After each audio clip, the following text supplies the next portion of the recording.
Bitcoin et l'ensemble des crypto-monnaies vont-elles continuer de corriger en janvier? C'est ce qu'on va voir aujourd'hui et on va également parler du narratif actuel qui commence à prendre de l'ampleur, les agents autonomes en intelligence artificielle. Aujourd'hui, je vais essayer de te faire prendre un maximum de recul grâce à mes indicateurs pour te montrer où on se situe dans le cycle de 4 ans des crypto-monnaies, comment réagir, quelle est la psychologie à aborder et quelles sont les opportunités. Avant toute chose, je tiens à te rappeler que tout ce que je te dis ici, ce n'est pas un conseil en investissement. Tu es responsable à 100% de tes choix et de tes actions. Je t'explique ce que j'ai appris ces 9 dernières années et comment j'utilise aujourd'hui. Maintenant, tu es responsable de ce que tu fais. Ce que tu te demandes en premier, c'est est-ce qu'il est trop tard pour investir dans ce marché des crypto-monnaies? Il y a un point que tu dois déjà te rappeler, c'est que quand on investit dans le Bitcoin, on voit long terme. Et on voit long terme, pourquoi? Parce que ce qui fait la valeur d'une technologie, c'est son adoption, le nombre d'utilisateurs et la quantité d'argent qui est injectée dans cette technologie. Donc là, en l'occurrence, pour Bitcoin, on a une accélération depuis 2023 sur le nombre d'utilisateurs, ce qui fait qu'on a une croissance qui commence à être assez importante sur le prix.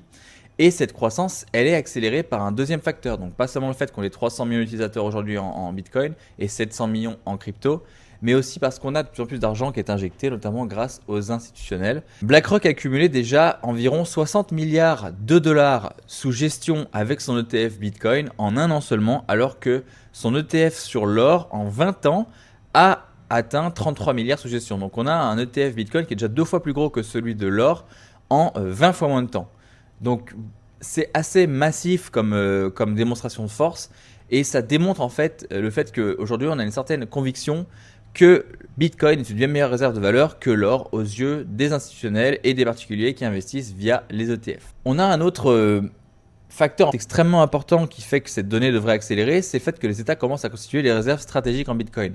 Donc on voit ici à gauche la quantité de Bitcoin qui sont détenus par les États aujourd'hui. Donc c'est soit des Bitcoins qui ont été saisis par exemple à The Silk Road pour les USA ou la Chine qui a saisi des Bitcoins aux mineurs, ou alors des Bitcoins qui sont déjà constitués comme une réserve pour une monnaie légale comme El Salvador, ou alors simplement des tokens qui auraient été accumulés par les États. Donc on voit en fait que les USA ont acté cette année les réserves stratégiques en Bitcoin, qu'elles devraient démarrer en 2025 sous Trump. On parle de 1 million de Bitcoin qui vont être accumulés sous 5 ans, 200 000 par an et qui ne devraient pas être vendus sur les 20 années qui suivent. El Salvador le fait déjà depuis un moment avec sa monnaie légale. Le Bhoutan vient d'acter ça et on a une quantité de pays qui sont en train de démarrer les discussions et les démarches pour justement commencer à l'avenir à construire cette réserve stratégique.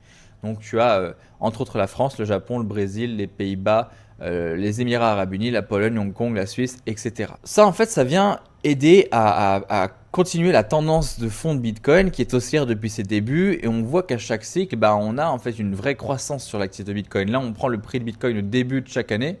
Donc on est passé par exemple sur le premier cycle de 4 $ à 329 $ entre début 2011 et début 2014. On a passé les 100 000 $ récemment et c'est pour cette raison qu'on estime qu'on va passer 1 million de dollars sur la fin du cycle suivant, donc fin 2029, parce qu'on a un BTC qui pourrait très facilement dépasser la capitalisation boursière de l'or actuelle. Donc si Bitcoin était aussi gros que l'or à ce jour, il vaudrait 1 million de dollars. Donc évidemment on projette un Bitcoin qui dépasse l'or et qui atteigne sûrement plusieurs millions de dollars dans la décennie à venir.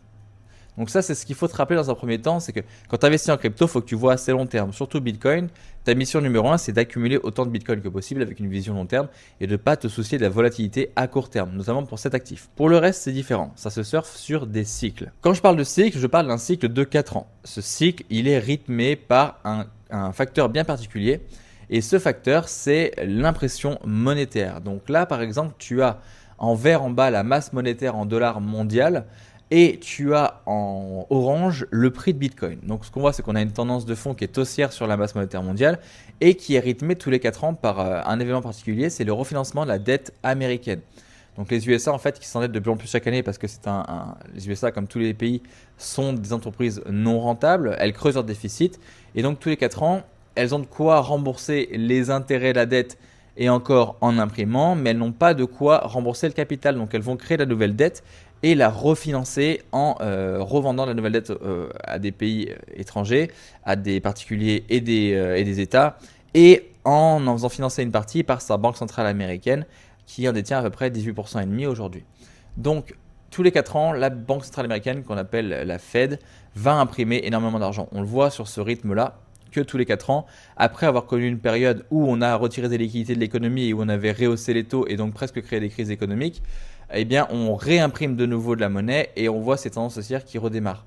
Donc quand c'est le cas, en 2012, en 2016, en 2020, on a vu donc l'impression monétaire repartir et les marchés pousser. Donc ce qu'il faut savoir, c'est que tous les marchés financiers poussent à ce moment-là, mais c'est les crypto-monnaies qui poussent le plus parce que c'est le marché le plus petit, donc le plus volatile forcément. Donc c'est sur Bitcoin qu'on le distingue le plus. Donc quand on a cette extraction de cette zone de compression, généralement on a une première poussée, une correction, puis après une vraie lancée. C'était le cas à peu près à tous les cycles. Et en l'état actuel, c'est ce qu'on vient de voir. On a vu depuis octobre un début d'impression monétaire, une extraction de ces triangles de compression, une grande correction. On est encore là-dedans. Et après ça, on s'attend à avoir justement une forte impression monétaire pour financer les intérêts de la dette américaine et le capital et financer les USA. Et donc une relance dans l'impression monétaire et une vraie poussée dans le cycle des crypto-monnaies, ce qui ferait ce qu'on voit à chaque cycle, c'est-à-dire que la 4e année du cycle, on voit la poussée parabolique arriver, ce qu'on appelle la banana zone. Le cycle dure en moyenne 47 mois. Donc aux 2 derniers cycles, de bottom en bottom, on a eu 47 mois. Et entre le bottom et le sommet, on a eu 35 mois. Donc si le cycle est similaire, le cycle actuel par rapport aux 2 derniers, ben on devrait en théorie voir un sommet de cycle probablement autour d'octobre 2025. Maintenant, on peut très bien voir un cycle plus court. Si on a une poussée vraiment parabolique déjà sur ce printemps et une vraie grosse altcoin season, il faudra songer à sortir une grosse partie de ces cryptos à ce moment-là. Mais si c'est plutôt régulier, c'est en fin d'année qu'on devrait voir notre vrai alt season et notre vrai sommet sur Bitcoin. Alors il y a plusieurs facteurs au-delà de la cyclicité et le fait qu'on doit refinancer la dette américaine qui nous indiquent qu'on peut imprimer beaucoup et sous peu. Il y a probablement un petit déclencheur. Alors malheureusement, on a des énormes incendies actuellement sur Los Angeles qui ont ravagé une grosse partie de la ville. Il est très probable que les USA recréent de nouveau des stimulus pour aller subventionner en fait la reconstruction de Los Angeles. Ça, c'est une théorie personnelle. Je n'ai pas vu cette news nulle part pour le moment, mais je songe à ça comme déclencheur pour recommencer à imprimer fortement de l'argent. Et puis, il y a d'autres facteurs. Début 2017, on a Trump qui disait publiquement que le dollar est trop fort. Pourquoi c'est un problème? Quand le dollar est trop fort, ça réduit la capacité d'export des entreprises américaines puisque en fait ça coûte trop cher aux entreprises étrangères d'acheter américain et donc ça réduit la croissance économique. Donc à un moment donné, les USA volontairement vont imprimer du dollar pour le dévaluer, pour l'affaiblir, pour pouvoir rester compétitif et régénérer de la croissance. Donc en l'état actuel, Trump est en train de dire que les taux sont trop hauts. C'est un peu la même dynamique. Donc il y a des chances que lui engage une forte baisse des taux sur l'année 2025, même si on a un narratif public aujourd'hui qui pousse à ce qu'on croit qu'on ne va pas les baisser ou peu, pour pouvoir justement régénérer de la croissance économique. Et donc on devrait voir la planche à billets tourner de nouveau à plein régime, beaucoup d'impression monétaire, beaucoup de croissance fictive de nouveau dans l'économie américaine, un dollar qui s'affaiblit et donc les marchés qui poussent, comme tous les 4 ans, propulsant les marchés boursiers, dont les crypto-monnaies, vers le haut. On peut également voir une certaine cyclicité ou plutôt une certaine pattern qui se répète. Par exemple, sur la masse monétaire mondiale, si on prend ce qui s'est passé entre 2016 et 2017, on a exactement la même chose en l'état actuel sur le début de ce cycle. On avait une poussée, une grande correction, on réaccumule et on pourrait repartir à la hausse sur la masse monétaire, donc quand les USA vont imprimer à nouveau. Et un autre facteur important à voir, c'est que tu vois ici sur l'indicateur qui est à gauche, en l'état actuel, on n'a que 22% des entreprises du S&P 500 qui sont au-dessus de leur moyenne mobile de 50 jours. C'est un niveau qu'on n'a pas vu depuis fin 2023, qui est estimé comme étant une zone de survente dans le marché boursier américain, malgré la faible correction qu'on aurait pu voir sur l'indice, ce qui nous démontre que sous peu, en fait, on devrait être capable de rebondir pour aller chercher plus de croissance sur les marchés boursiers américains et dans les crypto-monnaies ainsi. On est au début de ce qu'on appelle la banana zone. On appelle ça la banana zone parce que un cycle crypto, il a clairement cette forme-là de parabole. Et juste avant la phase parabolique qu'on appelle donc la banana zone, on a une zone qu'on appelle la zone ennuyeuse, la boring zone. On est actuellement sur la fin de cette zone pour les altcoins. Pour Bitcoin, on s'en est déjà extrait, on est en train de consolider pour revenir s'appuyer sur le plus haut connu avant de finir la hausse sur cette année. Pour les altcoins, on est vraiment ici. On n'a pas encore démarré vraiment la phase parabolique. Il y a de vraies opportunités à aller chercher. Comment on en est si sûr? Eh bien, on le mesure. Chaque semaine, dans Réussir en crypto, on va scanner en fait le marché des crypto-monnaies. On va l'analyser sous 8 méthodes d'analyse, sous tous ses angles, pour pouvoir s'assurer qu'on est bien localisé, qu'on se repère bien dans le cycle de 4 ans.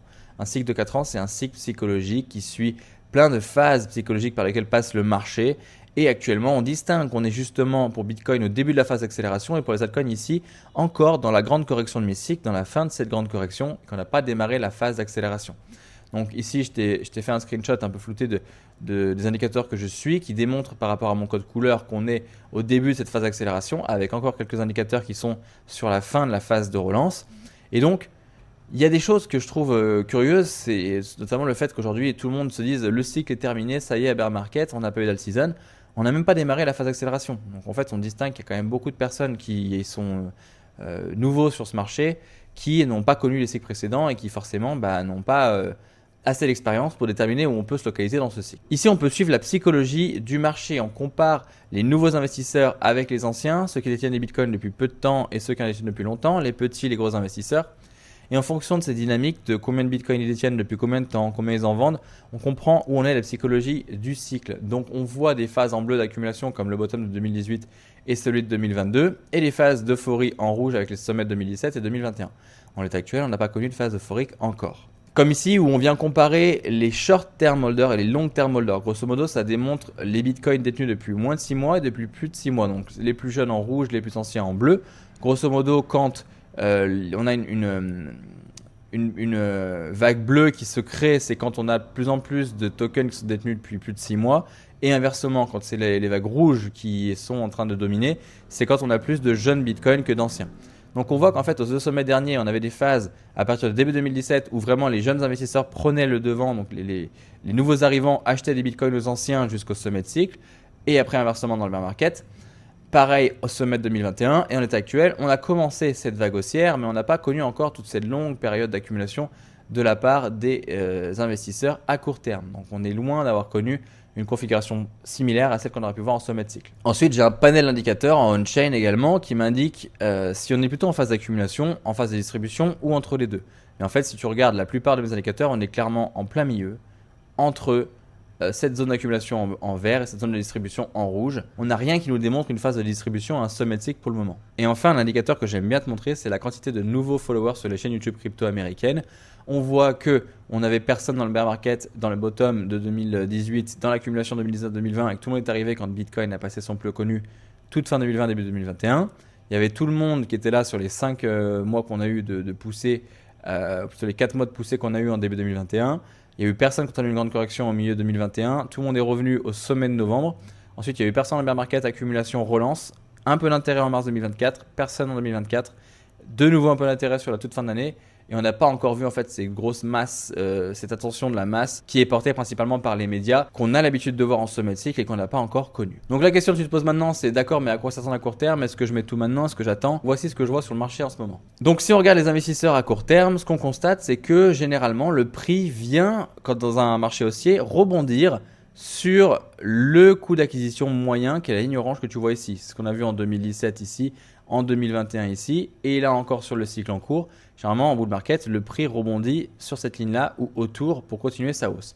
Donc en l'état actuel, on pourrait très bien venir s'appuyer, c'est environ 80 000 $, ce coût d'acquisition moyen, il est à 80 000 $ aujourd'hui. On pourrait très bien s'appuyer autour de ce prix avant de rebondir. Par contre, il y a d'autres indicateurs qui me démontrent qu'on peut aller chercher quand même plus bas. Une méthode d'analyse que j'aime bien utiliser, c'est ce qu'on appelle les cycles. Donc, tu as les cycles de 4 ans, tu as les cycles dits hebdomadaires d'environ 24 à 28 semaines, tu as des cycles encore plus courts d'environ 60 jours. Donc, un cycle hebdomadaire, on est en train d'en terminer un actuellement. C'est-à-dire que c'est un cycle qu'on aurait démarré ici, qui a connu une poussée assez conséquente avec un sommet courant décembre et qui est en phase de correction. Donc, c'est des vagues en fait de momentum qui se répètent. Et dans un cycle hebdomadaire, il y a généralement 3 cycles daily, donc d'environ 60 jours. Il y en a 2 qui sont haussiers et un troisième qui est baissier. Donc pendant le baissier, on monte pendant moins longtemps qu'on ne descend. Donc pour compléter en fait ce cycle weekly, on est censé à partir de là corriger pour aller chercher en février un creux de cycle daily et weekly avant de pouvoir rebondir. On va pouvoir à ce moment-là justement venir s'appuyer sur des niveaux de support qu'on a créés avec du volume par le passé grâce à toutes ces transactions qu'il y a eu ici. Et atteindre probablement une zone qu'on appelle la zone de rechargement de longue entre 62 000 et 72 000 $. Donc ça me paraît assez bas. C'est pas impossible, mais c'est probable. Si on s'arrête avant, il y a ici le premier arrêt à 85 000 $ du dernier mouvement haussier qu'on a créé, où on pourrait rebondir. Et écoutez, on pourrait éventuellement s'arrêter à mi-chemin en fait dans cette zone-là. Donc en fait, il faut considérer que le prix n'est pas censé s'arrêter tout de suite, il a quand même une certaine marge de manœuvre pour aller rebondir. Et là, étant donné qu'on n'a pas eu de volume par le passé, c'est une zone qui est assez facile à traverser. À partir du moment où on s'extrait de ces volumes-là, on peut descendre assez vite, chercher du support sur ces prix-là. De plus, le RSI démontre qu'on n'a pas encore de survente ni de divergence haussière. Une divergence haussière, c'est quand le RSI fait un premier creux et un deuxième plus haut pendant que le prix fait un plus bas. On n'a pas encore ça. On en a une petite en 4 heures en l'état actuel, mais ça ne suffit pas forcément pour Bitcoin pour rebondir. Donc il y a quand même des chances qu'on aille chercher un niveau de prix un peu plus bas. Et autre chose qui peut me le démontrer, c'est cette ligne blanche qu'on voit derrière. Ça, c'est justement la masse monétaire mondiale. Généralement, Bitcoin, il a 10 à 11 semaines de retard sur cette masse monétaire. On voit que c'est quand même extrêmement corrélé. Ça nous a beaucoup servi les derniers mois. Et en l'état actuel, ça nous démontre qu'on est censé quand même aller chercher bien février probablement pour connaître ce creux avant de rebondir. Donc ça, c'est une chance en fait pour tous ceux qui arrivent maintenant ou ceux qui ont encore du cash de côté parce que ça vous permet de continuer d'investir. Vous avez une chance sur ce cycle parce que cette zone ennuyeuse, elle est vraiment, vraiment longue. Pour les altcoins du moins. Là pour Bitcoin ça marche plutôt bien, ça performe bien. Pour les altcoins c'est encore plat, on est en phase d'accumulation. Du coup ça laisse beaucoup de temps aux nouveaux arrivants pour bien rentrer sur ce marché. Donc c'est vraiment une chance et à mon sens il faut la saisir. Le scénario qui est ici il n'est pas garanti à 100% évidemment. Ça c'est une notion de probabilité. C'est parce que j'ai pas mal d'indicateurs qui convergent ici que j'indique ça. Maintenant ça pourrait monter. Mais j'ai encore un autre indicateur qui me justifie le fait qu'on puisse aller plus bas, ce sont les liquidités. Donc c'est des zones où on peut aller liquider des traders qui sont positionnés en long aujourd'hui. Et il y a beaucoup de liquidités entre 64 000 et 75 000 $ pour Bitcoin avec une majorité en bas, on voit les zones en jaune fluo ici. Et il y en a moins en haut. Et pour Ethereum c'est pareil, c'est plutôt entre 2005 et 2950 qu'on a beaucoup de liquidités à aller chercher.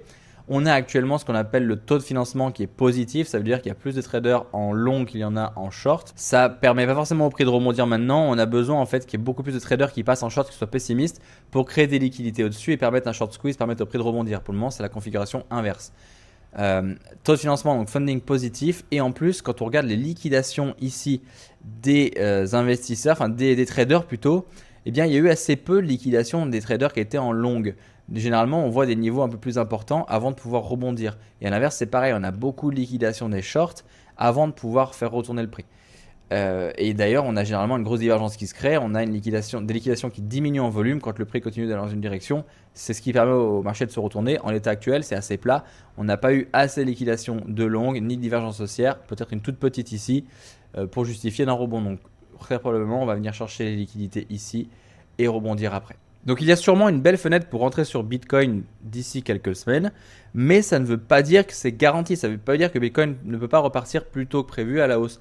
Donc c'est intéressant d'avoir déjà une bonne partie investie et garder du cash pour février, ce qui correspond à notre cyclicité. Pour les altcoins, c'est pareil, mais les altcoins sont mieux placés pour la plupart. Les altcoins n'ont pas encore connu leur phase parabolique. C'est pour ça que je suis assez surpris de voir pas mal d'influenceurs sur Twitter être très bearish, indiquer déjà un bear market et revenir à des niveaux de bottom du cycle dernier, ce qui me paraît totalement insensé. Des influenceurs qui se demandent si l'alt-season va vraiment venir ou carrément qui annoncent que c'est un scam et qu'elle n'arrivera pas, que ça n'existe pas à la cold season, parce que de toute évidence, ils n'ont pas connu la dernière ou les dernières, et parce qu'actuellement, c'est la mode de dire que la cold season, c'est un scam, ce que je trouve bête, personnellement. La cold season, en fait, on l'a même pas connue pour le moment. Donc quand on met une moyenne mobile de 50 jours sur la Cold Season Index, on s'aperçoit qu'on est encore à mi-chemin, qu'on n'a même pas été chercher le niveau d'alt season comme on l'a vu après le sommet de 2021 pour Bitcoin et après le sommet de 2017 également, ce qui dure à peu près un mois. On n'a pas encore vu cette zone-là, évidemment. On était jusqu'ici en zone de Bitcoin Season et à mi-chemin, donc forcément, la Cold Season n'a pas pu arriver. En termes de cyclicité, ça colle pas puisque la Cold Season, encore une fois, ça dure pas un an, ça dure un mois. C'est la fin du cycle. Il y a une phase de surperformance des altcoins qui démarre normalement sous peu, mais on n'est pas dans la saison des altcoins tant qu'on n'est pas en fin de cycle, tant que Bitcoin n'a pas connu son sommet et que l'euphorie bat son plein. Quand on regarde la dominance de Bitcoin, qui est de 58% aujourd'hui, on voit qu'on a cassé une ligne de tendance haussière récemment, donc on est en train de casser à la baisse. Donc on démarre la phase où les altcoins sont censés surperformer Bitcoin, ok, mais à partir d'ici, on a habituellement 5 mois à 10 mois de surperformance des altcoins par rapport à Bitcoin. Et on voit que la dominance qui baisse. Donc en fait, on démarre à peine cette zone-là. Il n'y a pas de raison de parler d'alt-season maintenant et d'espérer de voir un x20 tout de suite. Pour Ethereum, on a des liquidités ici entre 2500 et 2950 $ et on a une zone de rechargement de longue, donc d'achat ici, entre 2540 et 2875. Donc il y a des chances, sans garantie, mais il y a des chances que le prix revienne dans cette zone-là avant de pouvoir rebondir. Le RSI est encore en plus à mi-chemin, plutôt neutre. Pareil, on doit aller chercher une survente pour pouvoir rebondir. Et ce qui va se passer, c'est qu'une fois qu'on aura touché cette zone, on peut aller très vite chercher les liquidités à 4200 $ au-dessus et accélérer fort. Parce que si on met Ethereum en échelle logarithmique et qu'on dézoome, on voit qu'on a une grande ligne de tendance baissière entre le sommet 2021 et les petits pics qu'on vient de former, et qu'une fois qu'on va casser ça, on peut accélérer vraiment fort à la hausse, entraînant les autres altcoins avec Ethereum. Pour ce qui est du ratio Ethereum-Bitcoin, bon, bah pour le moment, c'est pas la forme pour Ethereum. On est toujours en train de s'appuyer sur les volumes qu'on a tracés historiquement ici. On a par contre une belle divergence haussière qui dure depuis pas mal de temps dans le RSI par rapport au ratio qui chute. Donc, il y a des chances qu'on s'arrête en fait dans ces niveaux de volume-là dans les semaines qui arrivent pour enfin repartir à la hausse, enfin surperformer Bitcoin, faire baisser la dominance et entraîner les altcoins. Si on regarde également Solana, on peut s'attendre également à un retour entre 150 et 175 $ dans cette zone d'achat qu'on a tracée avec nos Fibonacci sur ce gros mouvement haussier, avant pareil de continuer la hausse. Et il y a d'autres altcoins, donc là je prends la suite logique de Bitcoin, Ethereum, Solana qui est SUI, qui fait une performance dingue jusque là et qui n'a pas encore corrigé, mais on a une belle divergence baissière dans le RSI en échelle daily. Donc le prix qui monte, le RSI qui descend, ça démontre une baisse, enfin une perte de force acheteuse à un moment donné, sans garantie, mais on devrait quand même connaître une correction sur SUI, donc peut-être d'ici, peut-être un peu plus tard.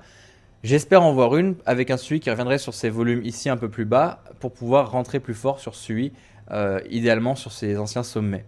Donc pourquoi je dis que SUI c'est la suite logique? Parce que c'est un peu comment dire, entre guillemets, l'élu sur le cycle en cours pour être le nouveau Solana. Le Solana au cycle dernier c'était le nouveau Ethereum et Ethereum au cycle d'avant c'était le nouveau Bitcoin en termes d'adoption, en termes de marketing, en termes de dynamique, en termes de technologie. Donc il y a des chances que d'ici SUI surperforme Solana, qui surperforme Ethereum, qui surperforme Bitcoin grosso modo. Pour les altcoins, quand on regarde le Total 3, ce qu'on s'aperçoit c'est qu'au cycle dernier, à partir de la grande correction de mi-cycle jusqu'au premier sommet d'avril 2021, il y avait eu un x10 en moyenne sur les alts.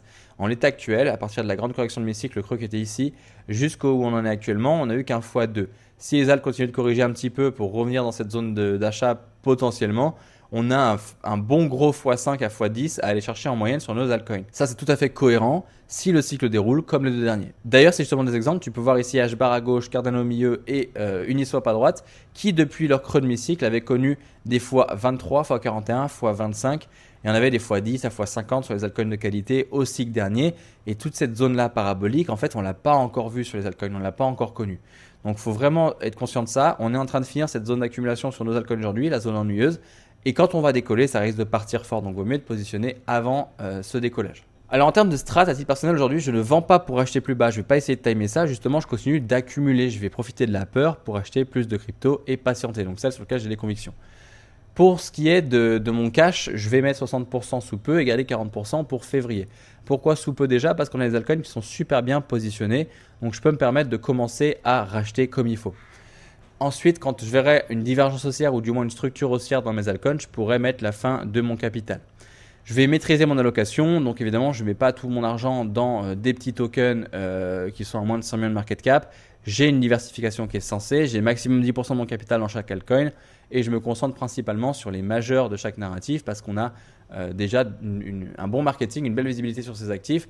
Il faut se rappeler qu'au cycle en cours, il y a plus d'un token qui sort toutes les secondes. Donc, il vaut mieux se focus là où l'attention est déjà parce que cette attention, elle est diluée. Donc, si vous essayez d'acheter tous les petits tokens qui sortent, bah, malheureusement, vous risquez d'en avoir beaucoup qui font une sous-performance. Une fois qu'on a tout ça, ce qui est important aussi, c'est d'avoir un bon plan de sortie. Donc, il faut que vous soyez très clair aujourd'hui sur quelle est votre stratégie, avoir les bons outils pour pouvoir mesurer ce cycle et savoir sortir dans la fenêtre de temps qui est donnée comme étant la zone de distribution.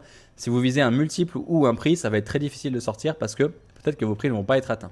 C'est pour ça que personnellement, je privilégie une zone de temps qui est donnée par les indicateurs plutôt que des zones de prix sur mes cryptos. Sauf si j'ai une crypto ou deux ou plusieurs en fait qui vont atteindre déjà un x20, x30, etc. Évidemment, j'ai déjà commencé à prendre des profits et j'en prendrai plus si on atteint ces multiples-là. Maintenant, je voudrais te parler du narratif actuel qui est les agents autonomes. Très brièvement, t'expliquer en fait ce que c'est et pourquoi il y a une opportunité sur ce narratif-là. Pour moi, l'IA, c'est vraiment le narratif majeur sur le cycle en cours pour plusieurs raisons que je vais t'énumérer. Mais les agents autonomes, c'est une niche dans les agents IA qui peut aider le marché à se propulser parce que ça capte beaucoup l'attention actuellement. Donc l'IA, premièrement, tu sais que c'est une technologie qui offre en fait une capacité de réflexion et de décision à une machine. Un agent IA, c'est donc un robot qui a un but, une mission, un objectif, qui va être capable justement de percevoir, de prendre des décisions, de prendre des actions et aussi d'interagir avec d'autres robots, voire même d'en créer et d'évoluer, d'apprendre de ses erreurs et d'évoluer. Et ce qui est nouveau aujourd'hui et qui donne en fait une grosse ampleur à ce narratif-là, c'est qu'avec la blockchain et seulement grâce à la blockchain, ces agents ils peuvent avoir un portefeuille en crypto ils peuvent le gérer, ils peuvent créer un business et s'enrichir. Avec un compte bancaire, ce ne serait pas possible. Donc il n'y a qu'avec la blockchain qu'on peut arriver justement à rendre ces agents autonomes vraiment autonomes. Pourquoi c'est une révolution? Eh bien parce que l'IA avec les agents autonomes, c'est la prochaine frontière économique. C'est-à-dire que c'est ce qui va permettre aux États de régénérer assez de croissance économique pour faire baisser leur dette. Ici, tu as le ratio de l'endettement des USA, donc le ratio dette sur PIB, qui ne fait que de monter depuis les années 60, qu'on estime voir monter encore jusqu'à 2030, puis chuter une fois que l'IA est assez implémentée. Donc les agents autonomes vont être en fait des robots qui vont remplacer l'homme pour plein de tâches et permettre aux États en fait de régénérer de la croissance. C'est pour ça qu'on a une vraie guerre économique aujourd'hui, une vraie course à celui qui aura l'IA la plus puissante. Les agents autonomes en fait c'est une infinité d'humains avec un QI de 100 actuellement mais bientôt de 1000 puis de 10 000, infiniment productifs avec des connaissances infinies. La somme de tout ça, ça fait une hyper croissance grâce aux agents autonomes. Donc en crypto, on a 4 vrais domaines dans cette niche des agents autonomes. Il y a les agents en soi, je vais te donner les exemples. Il y a l'infrastructure sur laquelle évoluent ces agents. Il y a ce qu'on appelle le framework. Le framework, c'est le cadre, en fait, la technologie dans laquelle sont conçus les agents autonomes. Un peu comme un iOS sur l'iPhone qui est la technologie sur laquelle sont construites les applications. Et puis, tu as le Launchpad, donc c'est les marketplaces, des rampes de lancement sur lesquelles on va rendre public ces agents autonomes et les monétiser. Alors pour déterminer, si tu veux, tout ce qui est viable dans ces narratifs-là, nous on mène des grosses analyses fondamentales pour nos membres dans Réussir en Crypto. On va déterminer les projets qui sont intéressants et lesquels ne le sont pas et si c'est le moment d'entrer. Et donc on peut déjà déterminer, si vous voulez, une sélection de projets par domaine. Il y a d'une part les infrastructures. La plupart des projets d'IA sont construits aujourd'hui sur Solana et Base. Alors tu peux spéculer sur Solana parce qu'il y a un token, sur Base il n'y en a pas encore. Et il y a aussi des infrastructures qui sont spécifiques blockchain, notamment qui ont été créées pour les agents autonomes, comme ASI qui s'appelait Fetch auparavant, qui est juste ici, et BitTensor. C'est deux actifs extrêmement importants pour le cycle en cours, qui sont vraiment des infrastructures centrales dans le domaine de l'IA. Ensuite, en termes de framework, tu as AI16Z qui est très connu aujourd'hui, qui est le leader, et Arc qui semble être un projet prometteur. En termes de Launchpad, tu as Virtuals qui est extrêmement performé récemment, Spectral sur Base, et Clanker aussi qui est un mix entre un Launchpad et un robot qui crée d'autres robots, donc qui crée des memecoins, qui a connu beaucoup de traction et qui est assez regardé aujourd'hui par Bitwise parce qu'il a créé plus de 30 000 memecoins à ce jour et il a su les propulser. Et puis évidemment, tu as les agents en soi. Donc les agents, ils ont chacun une mission, un usage. Par exemple, tu as IXBT ici en haut qui est un analyste financier qui va capter ce qui se passe sur le marché des cryptos et tweeter dessus. Tu as Vader qui est carrément un venture capitalist, donc un fonds d'investissement qui va lui-même gérer un portefeuille crypto. Et tu as Zerebro ici en bas qui est carrément un artiste qui a créé une EP sur Spotify et une collection NFT qui démontre une preuve de concept. Donc, il faut bien que tu sois conscient d'une chose, c'est que investir sur les agents autonomes, c'est un peu la loterie. Disons que évidemment, il en sort des milliers, des dizaines de milliers déjà. Donc, comme pour la frésie NFT au dernier cycle et les memecoins, il y en a très très peu qui vont faire une performance. Ceux qui doivent en faire une en ont déjà fait une énorme. Donc, c'est assez difficile d'investir sur les agents. Il vaut mieux éventuellement regarder les Launchpad et plutôt peut-être les frameworks. Et moi, je privilégie majoritairement les infrastructures. Donc, deux exemples. Tu as AI16Z et Virtual qui ont connu des poussées énormes, 24 000% et 17 000% depuis seulement 2 mois et demi. Donc, c'est très difficile d'acheter ici ces projets-là. Il faut les laisser corriger, voir s'ils consolident dans leur zone de rechargement d'achat ici, et éventuellement considérer de les prendre dans ces zones-là si elles consolident et qu'elles repartent. En attendant, un projet qui me semble très viable, donc c'est ASI qui s'appelait avant Fetch. Maintenant, Fetch a fusionné avec Ocean Protocol et Agix. C'est 3 projets qu'on avait achetés vraiment au bottom en 2023, qui nous ont offert déjà des beaux multiples et qui sont revenus en fait en zone d'accumulation. Donc là, j'ai parlé de ASI en soi, qui s'appelait Fetch avant, qui est revenu actuellement dans sa zone d'achat, qui est encore très bien positionné et qui pourrait très bien aller chercher un x10, x15. Pourquoi ? Parce qu'aujourd'hui, c'est 3 biens de market cap. Aller chercher les 30, 40, 50 milliards de market cap, c'est tout à fait logique pour les leaders dans le narratif leader, sachant qu'au dernier cycle, Cardano, Solana, Dogecoin, c'était entre 75 et 95 milliards de valorisation au sommet. Donc un Fetch qui va dans un top 20 par exemple, peut très bien aller chercher un x15 en termes de market cap. Donc c'est sans garantie, mais c'est tout à fait possible. Donc j'espère que tu as tiré assez de valeur de cette vidéo. Si tu veux en savoir plus sur la méthode que j'ai conçue depuis 9 ans et celle que j'enseigne à plus de 4100 membres aujourd'hui dans Réussir en Crypto, tu peux cliquer sur le lien juste ici. Tu vas trouver ma masterclass, c'est une vidéo qui t'explique comment tu peux multiplier ton capital en 2025 de façon détendue et en moins de 2 heures par mois. Sur ce, je te souhaite une bonne journée et je te souhaite de tout cœur de réussir ce cycle en crypto-monnaie. À plus.